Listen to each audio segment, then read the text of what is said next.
আমি রাষ্ট্র তার দায়িত্ব নিয়েছে, কাজে এটা তার ফরজই কাফায় একেবারে, এটা তাকে করতেই হবে।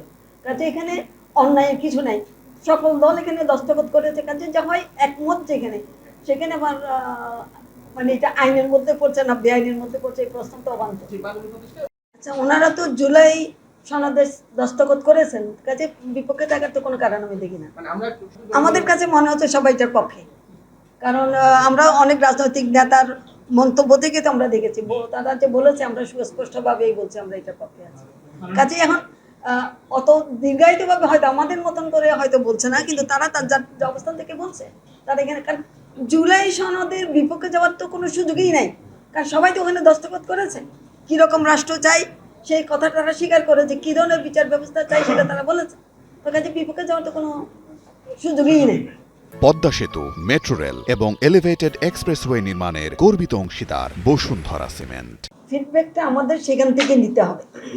আমরা বলছি আমরা প্রচারণা সবই করছি, কিন্তু এন্ড অফ দ্য ডে যার কাছে আমি ভোটটা পাবো, আমার 50% নারী ভোটার, এই 50% না সেটা ইয়াং হোক সে বুড়া হোক যেই হোক, কিন্তু 50% নারী ভোটার। সে যদি জিনিসটা না জানে, সে যদি জিনিসটা না বুঝে, তাহলে সে আপনাকে ভোটটা এই যাহা ভোটে কেমন করে দেবে। যাহা ভোটে দিতে হলে তার কাছে পৌঁছাতে হবে, যে কথাটা বলা হলো সহজ ভাষায় তাদেরকে জিনিসটা বোঝাতে হবে। সেটা হলো এবার সবচেয়ে বড় জিনিস থাকছে যে প্রত্যেকটা পুলিশ যারা ওই ইয়েতে ভোট কেন্দ্রে থাকবে তাদের সাথে ক্যামেরা থাকবে, কাজে কখন কি ঘটনা কে করছে লুকাইতে পারবে না, কারণ সে যে ওখানে মারামারি করেছে সেটা ক্যামেরার মধ্যে ধারণ হয়ে যাবে, কাজে তাকে জব্দ করা যাবে।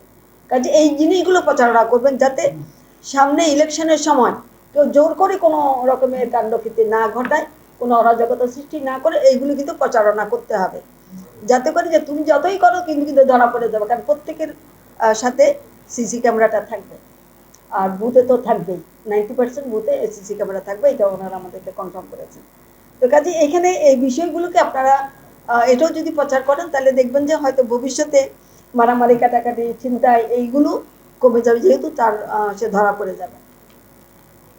আরেকটা জিনিস উনি আমাদেরকে বলেছেন, যেহেতু এগুলো হয়তো শোনা যাচ্ছে, ভীতি প্রদর্শন করবে, গুজব রটিয়ে দেবে, এখনই আমরা অনেক গুজবের সম্মুখীন হচ্ছে, কাজে যখনই গুজব দেখতে সেখানে এই গুজবটাকে সাথে সাথে ওইটা সবাই মিলে রেসপন্স করবেন।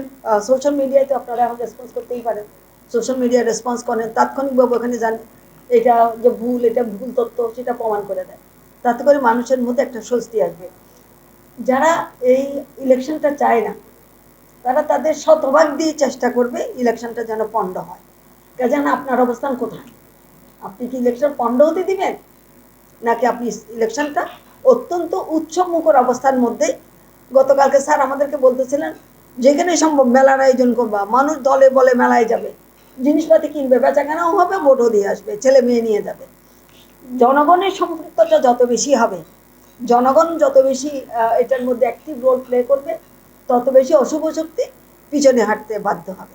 কাজে অশুভ শক্তিকে সামনে আগাতে দিবেন না, অশুভ শক্তির সামনে আসলেই মানুষ ভয় পেয়ে যাবে, তারা আসবে তাণ্ডব রূপ নিয়ে আসবে, কিন্তু আমরা যদি ভয় পাই সেখানে হবে না।